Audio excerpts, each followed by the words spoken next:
Hey guys, what's up? PipSnipers here, back for another update. Let's take a look at BTC here today. So now we've had 3 daily closes above the 50-day moving average right over here. You see this red line right here. Now look at this candle over here. We did print a long-legged doji right at the top, and we may come down to just tap this structural support, maybe retest the 200-day moving average and the 21-day. So this blue line and the red line below it, that's the 221-day. And if you pull up the daily RSI, look what you see over here. We have a lower high, but a higher low on the RSI, so that's hidden bearish divergence. So we may come down just into this oversold territory and then pop up from there. Now, in the case that we lose the 200-day moving average on the 3-day time frame, then it's likely that we're going to come back down to this 103, 105K region. However, what I would want to see here in order to invalidate that downside is just simply for us to hold above the 50% fib, okay? Now, you may come down to the 50% fib and even wick down to the 618, 70.2% fib right here.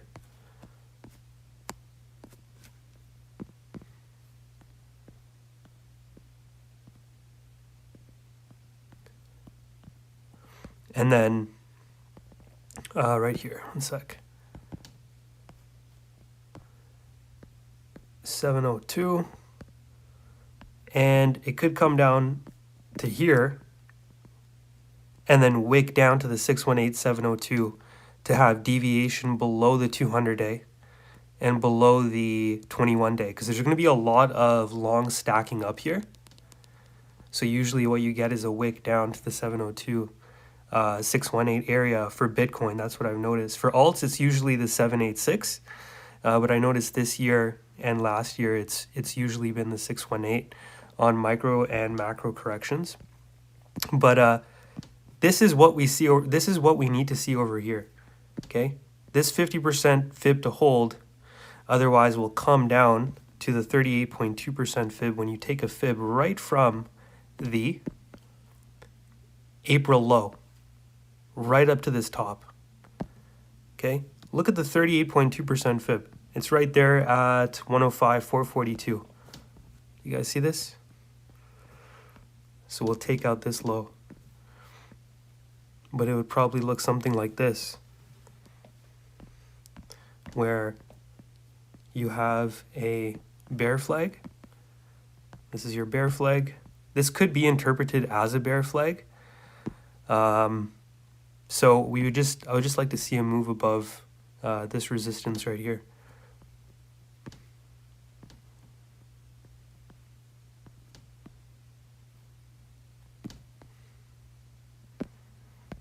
Okay, I want to see us get above this high to invalidate that downside move right over here. And so we can invalidate this bearish divergence on the RSI that's forming. Okay, so in order to invalidate the RSI on the daily, is just see a push up like that. So you make another higher high on the daily RSI, and then it'll do this, and then that would be a bullish trend. Okay, so we just have to be cautious here, but at the same time, we could be on the cusp of a breakout, right? And look, if you take a fib right from this low, from the September 1st low up to the September 12th high, notice where the 50% fib is, right at 111,997, and that's also this structural support. And then when you take a fib right from the April lows, right over here, up to the high, that's exactly at the 23.6% fib. Okay, so losing this 23.6% fib at 112,681 on the 3-day would likely mean we're going to come down to take out this low. Hope you guys enjoyed the Bitcoin video. Before I end this video, I wanted to show you guys the S&P 500. We're still bullish, still holding above the 21 and 50-day moving average. Okay, it's still holding up.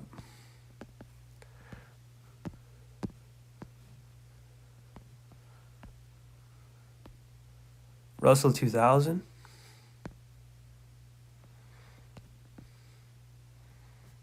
So I'm thinking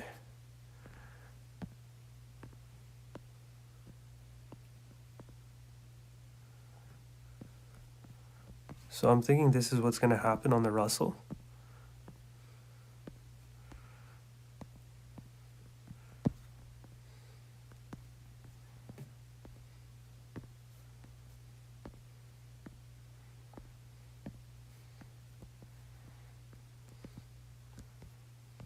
Okay, looks like we're starting our wave 3 to the upside. Now, there is a possibility that this wave 2 is this wave 2 right here on September 2nd. That could be the bottom of your A. This could be your B. And then you come down for a C. And then we form a bigger base here, right? But if you end up getting above the 786, then it's likely we're going to go for continuation and expansion above this accumulation cylinder. This accumulation cylinder is much like the run we had in 2020. Look over here. You see how this can be actually interpreted as a bear flag, right, to the average investor. And the reason for that is because you have a wall of worry, right? You have a wall of worry here. Although it's making higher highs and higher lows, this is where a lot of doubt kicks in regards to sentiment. But what it actually does is it squeezes upwards. Okay, and let's take a look here. And that can be seen with almost every run in the Russell 2000. Like over here, during the subprime crisis, you see how we're forming this rising wedge? Right? But it was just a bear trap before we squeezed higher. So that's what I'm thinking. I think our alts are definitely holding up much better. Now the dynamic has shifted, right? Back then, when Bitcoin dominance was still in an uptrend, when Bitcoin dipped, altcoins dipped even further. But now that dynamic has shifted. When Bitcoin dips, alts don't dip as much because Bitcoin dominance is trending down. Now, there is a possibility, okay, for Bitcoin dominance to come up here for a wave 2, up toward any of these fibs, just to tag the, let me see here, tag the 100-day moving average or the 50-day moving average, this yellow line or this blue line for a wave 2. Because we have bullish divergence here on the daily. I was pointing this out in my last video actually, but it went down just a little bit lower, and that's usually what happens when you have bullish divergence. Doesn't necessarily mean it's going to go up right away. It usually goes down a little bit more, but still prints that divergence, and then you get the pop-up later. We also did come down to this structural support over here. We used that support back in January of 2025. And then when you extend the line, when you extend this support to the left, look how many times we've used that support.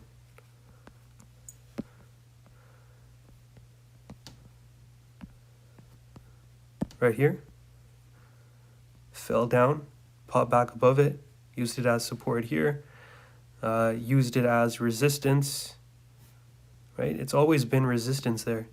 Even over here back in 2020, right here. Boom, boom, so many times, right? Resistance over here. Resistance, support. So we have come down to that low. We may see a pop up, may see a little bit of a dip on our altcoins, but not to worry. Don't forget, Bitcoin dominance is still trending down. So if this wave, so if we do have a retrace for a wave 2, it's very likely to be just a counter trend. Okay. Now it's 95% likely, or I think even more now, that we're going to get rate cuts in September.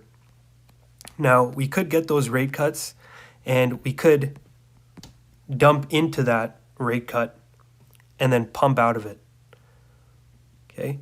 And what we see over here, the reason there's also a bigger possibility this trend, this current trend may be over, is because we hit the 100% fib here.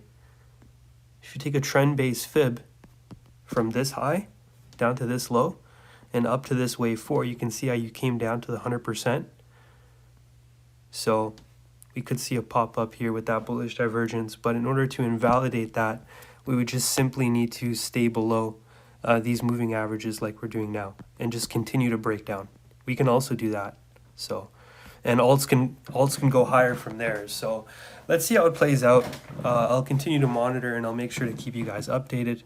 If you guys haven't joined the free Telegram, make sure to do so in the link below. Peace out. Take it easy. See you guys in the next one.